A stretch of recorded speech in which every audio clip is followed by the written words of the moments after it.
Okay, so we're back. I said before that I've been having trouble making videos. Apparently, I've got some new app on my phone that I didn't ask for. It's just there. It has something to do with emergency alerts, and they're doing test runs on it, and their test runs are stepping all over whatever else I'm trying to do with my phone. So I'm in the middle of making a video, I get sent an emergency alert that's just a test, and it shut my recording off. And I don't even know what this thing is. It says something like presidential alert system or something, so blame Trump, I guess. But that's been happening. It'll probably happen again. Several of these videos have not been as long as I intended, and I was just sitting there merrily drawing away and talking, and I was talking to no one because the camera wasn't on anymore. I didn't realize it. So anyway, there I did. In the last video, I traced, with my tracing paper, I traced the skirt onto the drawing and then got ready to start drawing the skirt in, and that's about where the video cut out, and I didn't know it. So it's basically a bunch of, you've seen my little charcoal sticks and my white chalk, just back and forth, right over top. I didn't erase the leg or anything. In fact, I was hoping for the leg to show through a little bit better, you know, like a transparency. But I got to that point where I liked that, but I didn't quite like what had happened to the puppy's legs here. So I moved his leg over. I changed the shape of this so that this foot would show in here. So I've got that dynamic. I didn't want to lose that movement of his walking. So we did lose his other foot, which used to come over here, but that didn't really bring that much to the party in the first place. So I think we're okay. I think I like it all right. And so I'm going to check the camera. I'm still on? Okay. So there's a little more I can do. I've got my little maul stick, which will keep my palm of my hand off of the paper and hopefully not ruin it too much. I'm just going to make some lines. I mean, you can shade anything this way, but I particularly like to do it with fabric because it kind of captures the feel of, you know, something woven or something. I'm just going to shade these lines in. People ask me questions sometimes that I don't know the answer to, and I don't mind that at all. Feel free to ask me anything if you want. Bear in mind, I have no formal education as an artist. I finished high school and I went and worked in a factory for about 10 years. Finally decided, no, I really want to be an artist no matter what, even if I'm going to starve to death, which everybody told me I was. So we moved to Phoenix, and I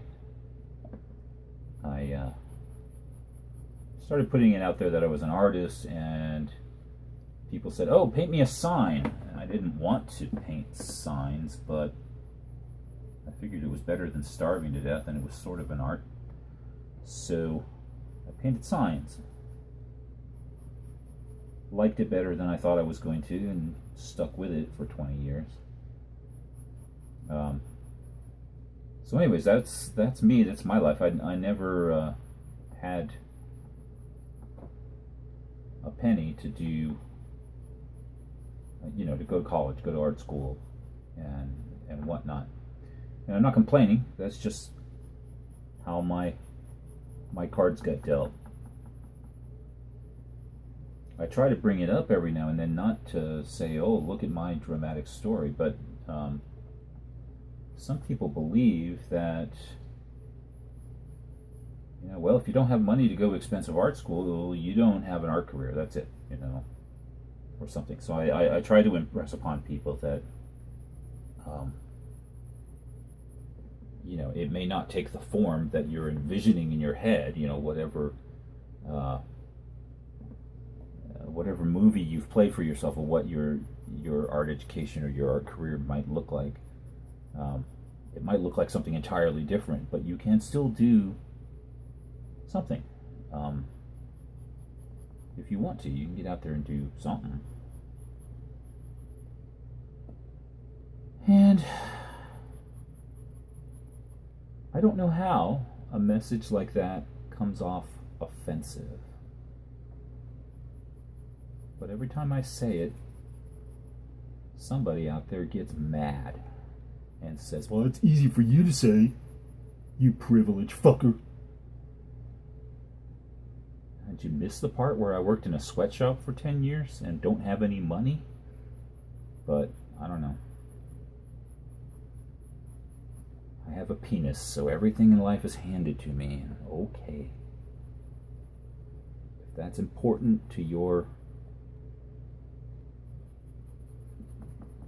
narrative, your dialogue that you tell yourself, obviously there's something you're telling yourself over and over again. It's not, I don't think, a reflection of your experience. Maybe it is a reflection of your experience. It's not a reflection of my experience, but that's all right. It's clearly important to you, and I don't want to take it away from you, so you may have it.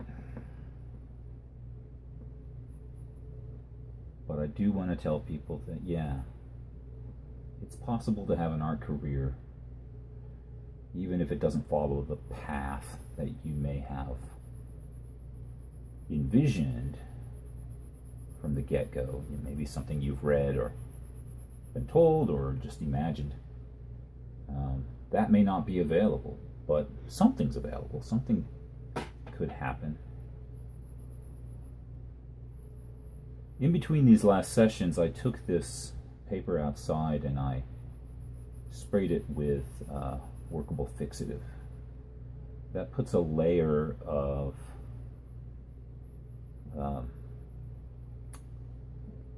almost a microscopic rough texture on the surface of the paper.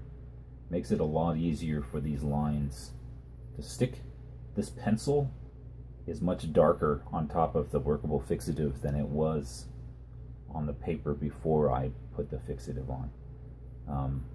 I don't quite know why that is, but it's a feature of the fixative, and I'm using it now because I want to tie all this together.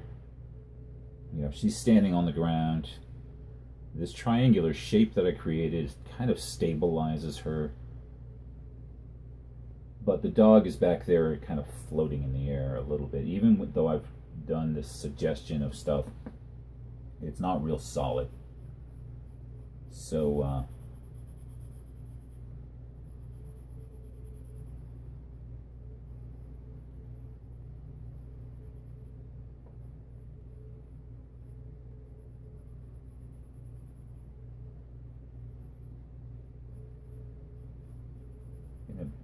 put some foliage in here. It's going to tie it all together, I hope.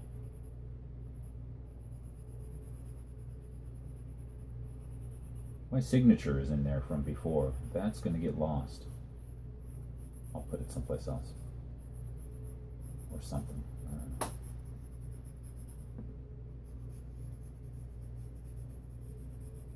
It's just sort of a dark shape. But they're standing on the ground, they're outdoors, so the dark shape can be shaped like vegetation. This gives the whole thing more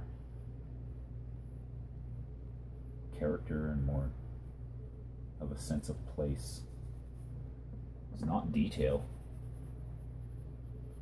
We're not drawing detail here for sure.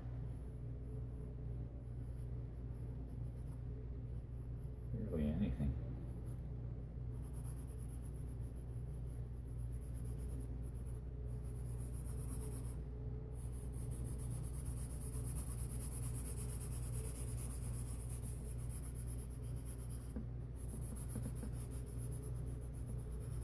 It grounds it, it unifies it.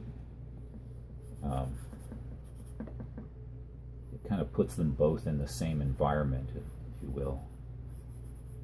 So it looks like they're in the same place.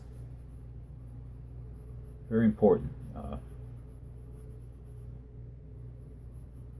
Sometimes, I'm not going to say it's easy to draw a figure, but you draw a figure, you get really good at drawing a figure, and then you want to draw something, or you have an assignment to draw something where there's two figures,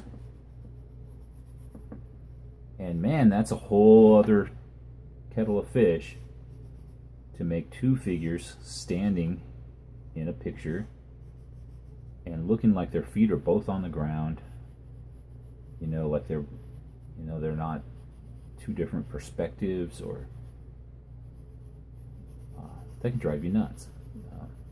It sounds too easy. It sounds like, that should be simple. It's not simple.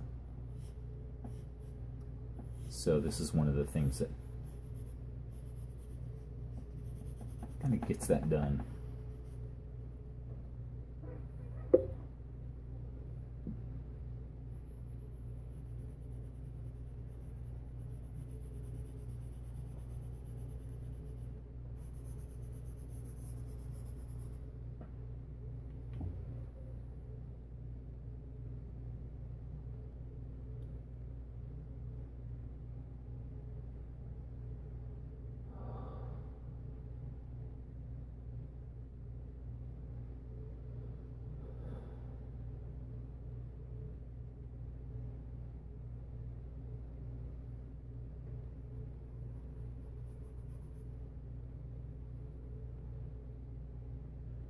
Something on my mind, something I really want to say, and I think I won't. I think I'll keep it to myself and go to my grave. That's what I think I'll do.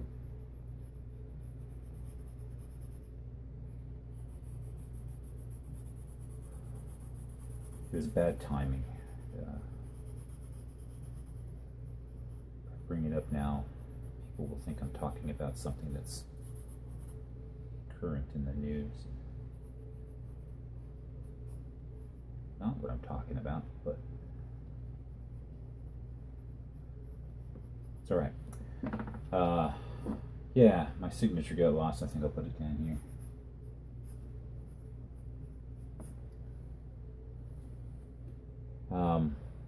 So you can see I've done some shading, I've done some texturing, and there's the white. I could exaggerate the white more. I'm not sure that it needs it. Maybe it does. I could also go in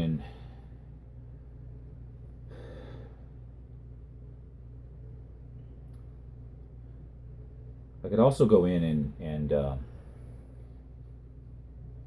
draw a pattern, a design on the cloth. Maybe I'll do that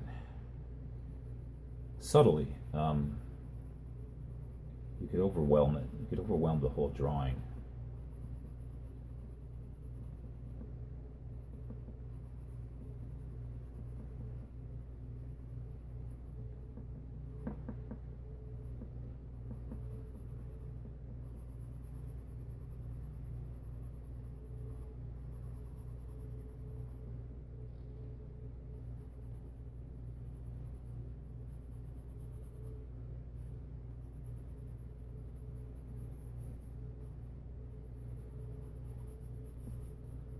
A stripe going along a curved surface like that